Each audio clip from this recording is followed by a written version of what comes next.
आपके दो गलत जुमले किसी की जिंदगी बर्बाद कर सकते हैं। बेशक। खाली कमाई के चक्कर में झूठ सच थंबनेल पे बिल्कुल ना लिखा करें। और अपने बारे में मैं आज बता दूं, अगर किसी को मैंने खिलाफ वाक़या लिखते हुए पाया तो फिर कोर्ट कचहरी के चक्कर लगाते रहना। सीधी सी बात है, कई मर्तबा समझाया गया। कभी कभी इतना भोंडा लिख दिया जाता है कि ठिकाना नहीं। जी। क्या कहा फला मौलाना ने, सरकार हिल गई। सरकार तो नहीं हिलती, मौलाना हिल जाता है। जी जी जी।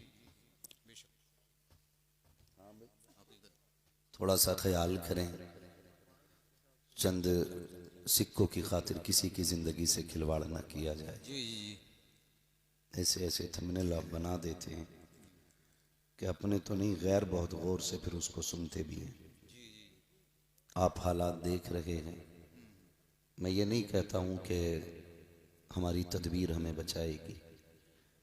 हमारा तो अपना एक नज़रिया है कि मरने की तरफ देख, न जीने की तरफ देख, जी।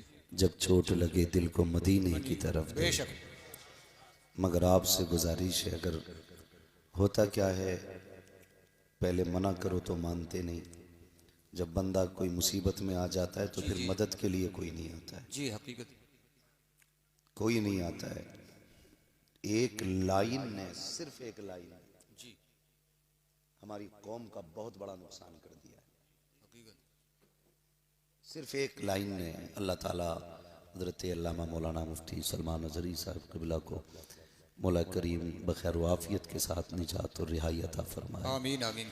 हाँ, हैरत होती है, वीडियो चलाने के लिए इतनी बड़ी लाइन लिख देते हो। अब किसी की माँ ने दूध नहीं पिलाया, उन्हें बचाने के लिए कुछ लिख दे। ये कंडीशंस हमारी है और इसके नुकसानात भी बहुत सारे हो रहे हैं।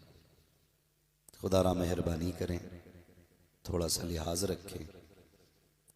ये बात भी मैं कहूँगा तो हो सकता कल कोई काट के डाल दे, मुफ्ती हम्माद ने चैनल वालों को क्या कहा। तो ये चैनल वाले तो नहीं सुनेंगे, अलबत्ता और लोग सुन लेंगे। आज तक किसी वहाबी देवबंदी की कोई भी ऐसी वीडियो वायरल नहीं होती जो उनके मजहब, उनकी मिल्लत को नुकसान दे। जी जी। जितनी वीडियोस ऐसी वायरल होती हैं वो तमाम सुन्नियों की होती हैं। लोगों के, भाई कोई बोल रहा है 1.5 घंटा 2 घंटा गुफ्तगू कर रहा है, हो सकता है उसके मुंह से कोई जुमला निकल जाए, जबान फिसल जाए, तो हमें तो हुक्म पर्दा डालने का दिया गया था, हम उसी को काट के वायरल करते हैं। कुछ लोग तो इतने गलीज टाइप के हैं, पेट पालने के लिए उन्हीं चीजों को वायरल किया जाता है जो जी, ऐब जी। होती हैं। जी ऐसे लुकमों से तो कुत्तों की जिंदगी बेहतर है। जी। कुत्तों की जिंदगी बेहतर है। कई बार ऐसा नहीं हुआ, किसी मौलाना की तंबाकू बनाते वीडियो डाल दी, किसी की बात करते कि देखो मौलाना क्या कर रहे हैं। भाई इंसान है मौलाना भी। तुम्हें मालूम है पर्दापोशी कितनी बड़ी नेकी है। फरमाया गया जो दुनिया में किसी का ऐब छुपाएगा, अल्लाह आखिरत में उसका ऐब छुपाएगा। बेशक बेशक। ये बातें मिंबर पे हमें नहीं करनी चाहिए, हम बचते हैं, लेकिन मजबूरी है, हद हो गई। किसी की जाती रंजिश होती है तो मिंबर पे लाके निकालता है। माँ के ने दूध पिलाया है ना, तो जिस मौलवी में कमी है उसके घर आके बैठ के बात कर, घर आके बात कर। एक आज मुझे दिखाया किसी ने, एक मौलवी तकरीर कर रहा, अच्छा खासा पुराना सुलझा हुआ मौलवी, सुलझा हुआ मौलवी, अच्छा खासा मोटा तगड़ा 8-10 रोटी खाता होगा, लेकिन अकल घास बराबर भी नहीं है। इस्लाह के ये तरीके नहीं है। ऐब, सत्र, पर्दापोशी, ये कितना बड़ा, ऐबों को छुपाना ये कितनी बड़ी नेकी है। हुजूर महराज में गए, जन्नत में गए, संदूक खोला, जुब्बा निकाला, मालिक इजाजत दे, इसे ले जाना चाहता हूं। आवाज कुदरत आई, महबूब लेके तो जाओगे, दोगे किसे? ये जुब्बा दोगे किसे? कहने लगे मालिक तू बताना किसे देना। फरमाया ले जा, लेकिन उसे देना जो मेरे राजों को पहुंच जाए। जी जी बेशक। बहुत गौर से मेरी बात सुनिएगा, जी जो मेरे राजों को पहुंच जाए उसको ये जुब्बा देना। हुजूर आए, सबसे पहले सदाकत के ताजदार, जी जी मुस्तफ़ा के यारे गार और यारे मज़ार हज़रत अबू बकर सिद्दीक को महबूब ने बुलाया। कहने लगे, यार जन्नत से ये जुब्बा लेके आया हूँ, बता अगर तुझे दे दूं तो तू क्या करेगा? तो अबू बकर सिद्दीक ने अर्ज की, या रसूल अल्लाह, अगर ये मुझे दे दिया जाए ना तो फिर मैं पूरी कायनात में सदाकत को आम कर दूंगा। जी बेशक। अगर ये जन्नती जुब्बा मुझे दे दिया जाए तो मैं पूरी दुनिया के अंदर सदाकत को आम कर दूंगा।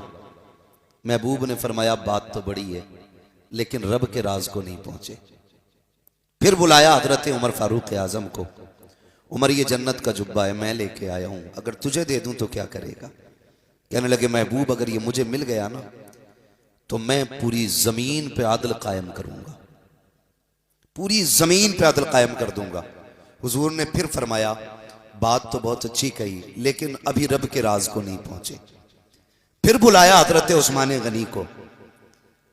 मेरे उस्मान जी, या रसूल अल्लाह, ये जन्नत का जुब्बा है, अगर तुझे दे दूं तो क्या करेगा? महबूब, अगर ये मुझे दे दिया जाए तो कायनात के एक एक फर्द के अंदर मैं हया लाजिम कर दूंगा, बेशक। एक एक शख्स को हया वाला बनाऊंगा।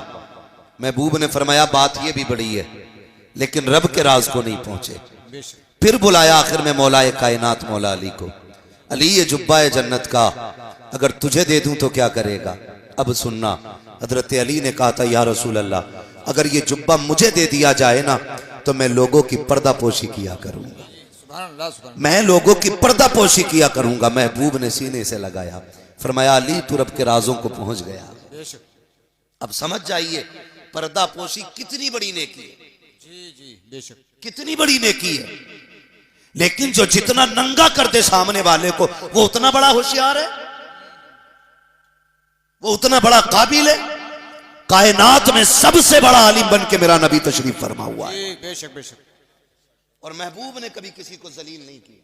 जी। इस्लाह फरमाई मेरे नबी ने भी, लेकिन कभी किसी को जलील करके नहीं। ऐसे इस्लाह फरमाते थे कि इस्लाह भी हो जाती थी और किसी को हया तक नहीं, शर्म का सामना नहीं करना पड़ता था। बेशक।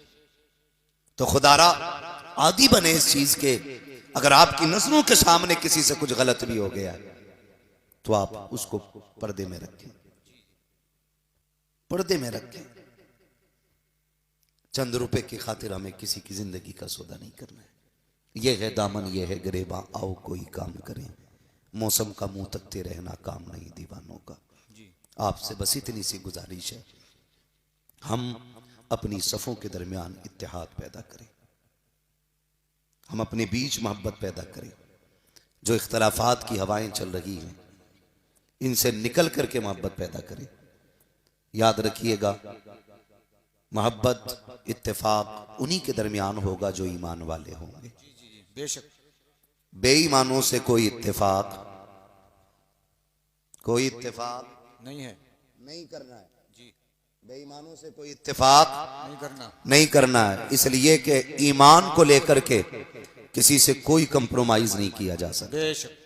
ईमान असल है, ईमान असल है। होता क्या है, आदमी रिश्ता करने जब जाता है ना तो पैसे देख के वहाबियों में भी लड़की दे देता है, जी। पैसे देख के बद मजहब की बेटी ले भी लेता है, अच्छा जहेज मिलेगा, जबकि उससे दुआ सलाम कलाम खैरियत तक की इजाजत नहीं है। बेशक। जो उसे हम नाश्ता कराते हैं ना घर में दामाद बना के, उसे मर भी जाए तो उसके जनाजे तक पे जाने की इजाजत नहीं है। जी। तो जहां जाने की इजाजत नहीं वहां घुसे चले जा रहे हैं, और सगा अब्बा बीमार है, खैरियत पूछने की फुर्सत नहीं। परिवार में इतनी बड़ी बड़ी नफरतें 4 बीघे जमीन को लेकर के कि मौतें हो जाती हैं, कहते मैंने कसम खा ली थी उसकी शिकल नहीं देखनी। इतनी बड़ी नफरतें हमारे बीच हो गई। इन नफरतों का फायदा उठा करके ना गैर हम पे काबिज होते जा रहे हैं, लोग हम पे गलबा करते जा रहे हैं, हम खत्म होते जा रहे हैं, नीचे दबते चले जा रहे हैं, एक दूसरे को तबाह करने में लगे हैं। 2 चीजों ने कौम का बेड़ा गर्क करके रख दिया, बुरा मत मानिएगा। नंबर 1 मुरव्वजा पीरा मुरीदी ने, और नंबर 2 इलेक्शन की तबाह बर्बादी ने। इन 2 चीजों ने आज कौम का बेड़ा गर्क कर रखा। ये उलमा अगर किसी बदचलन पीर के बारे में बोल दें, अगले ही दिन मस्जिद से हिसाब कर दिया जाता है। इमाम साहब को हटाओ, मेरे पीर के नाखूनों की मुखालफत की है, मेरे पीर की चुटिया को बुरा कहा है, मेरे पीर की ड्रेस को बुरा कहा है। इन उलमा की जिम्मेदारी चापलूसी करना नहीं है, गलत को गलत कहना इनकी जिम्मेदारी है, सही को सही कहना इनकी जिम्मेदारी है। हम जब ये सही कहते हैं हम इनको निकाल देते हैं, जो गलत होता है हम उसे निकालने को तैयार नहीं होते हैं। बेड़ा गर्क करके रख दिया कौम का, अल्लाह अकबर तमाशे बना रखे हैं। जाकर के देखो टीओ पे टीए लगे हुए हैं, दुकानों पे दुकानें खुली हुई हैं, उम्मत का बेड़ा गर्क हो रहा है, किसी को कोई दर्द नहीं है। अगर किसी के ईमान का जनाजा निकलता है तो दर्द इमाम को होता है, अगर किसी की ईमान का जनाजा निकलता है तो तकलीफ इमाम को होती है, अगर किसी की बेटी बदमज़हब में जाती है आवाज इमाम उठाता है, अगर बारात वहाबियों से आती है आवाज इमाम उठाता है, लोग इसको निकाल के खड़ा करते हैं। याद रखना आज तुम्हारी नजरों के अंदर ये कमजोर हो सकता है, लेकिन कयामत के दिन ये कमजोर नहीं होगा। कयामत के दिन इसके पहलू में खुदा की रहमतें भी खड़ी होंगी। मदीने वाला मुस्तफा नारे तकबीर, नारे रिसालत, मसलक के आला हजरत, रज़वियों की तकरीर, नबी के दुश्मनों की फूट गई तकदीर। क्या बात।